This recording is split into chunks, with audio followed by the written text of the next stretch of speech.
Morning. It's our English for Wednesday. So let's get cracking. First one, nice and simple. Write a direct speech sentence about the picture that contains a possessive pronoun and then underline it. So you've got to write direct speech and a possessive pronoun. So remember, pronoun is referring to the noun that's being said. And the possessive bit means it belongs to the pronoun. So it's his, it's hers, it's its thing, I suppose would work. So it's a bit weird. You've got to do a direct speech. So someone's got to say something, maybe a bit Jurassic Park. Or maybe the dinosaur talks. Who knows? But you've got to do some speech coming straight from a character, direct speech, so with the inverted commas, with your speech marks. But it's got to have a possessive pronoun in it. So I would go his or hers is normally the easier ones to do. Present perfect, don't forget, we'll look at that together when we're back, because that needs quite a bit of looking into. Write these homophone words in the correct sentence. Effect and effect. Whoa.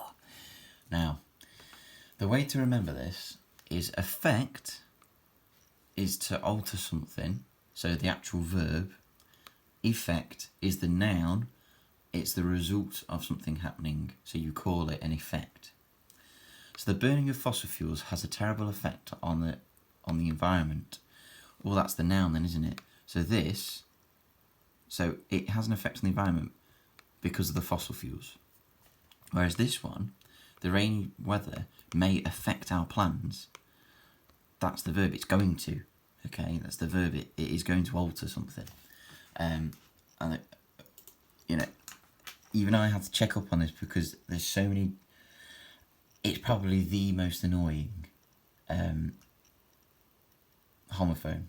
Okay, it's always used incorrectly. I will fully admit that myself and a lot of adults do this. But I quite like that it says effect is usually a verb and means to impact or change. Effect is the noun and effect is the result of the change. Okay. So I remember the A, like, means to impact or change, or to alter is another word. So alter, affect, okay, if it means it is going to impact or change it, okay. But a really tricky one, do not worry if you get muddled up with that. This is a strange one. Add the suffixes iffy or eyes. Can you help him? Well, pressure becomes pressurise, and material becomes materialise. I don't think there's any that are iffy. So pressure-iffy or material-iffy. No, so they're both eyes. Sort these words into relative pronouns and adverbs. Well, looking at that, relative pronouns, you can have who, so Mr. Cooper, comma, who teaches, that's the relative pronoun. And you could have which as well, couldn't you? The city centre, comma, which is only 10 minutes away. So which and who, and then adverbs are later and soon. And then can you add two words to each column? Ooh, another two relative pronouns. Ooh. And then rewrite this sentence in standard English. So the children couldn't find any more eggs. They would have been, not of, that's how some people speak, it's incorrect. Would have been better looking in the bushes. They had done good to find so much chocolate. Oh man, that's hurting my head. They have done well to find so much chocolate. Ooh.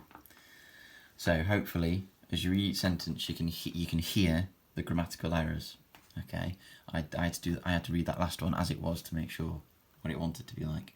And then, very quickly, just to finish off, it's time to start writing your story ideas. I know it might be quite challenging, but I want it to be challenging. It's the end of year 5. I want to see what you guys come up with. Please have a look at last week's work. I put it on yesterday. Some incredible piece of writing. And remember, that's with no waggle. I have given you a couple of starting ideas, like a few opening ideas though, if you want to, if you're unsure how to get started. So here's one starter. It was music to my ears. The TARDIS was working its magic and transported me to my next adventure. To some people, the noise may sound like it's about to explode, like it is screaming in pain and agony.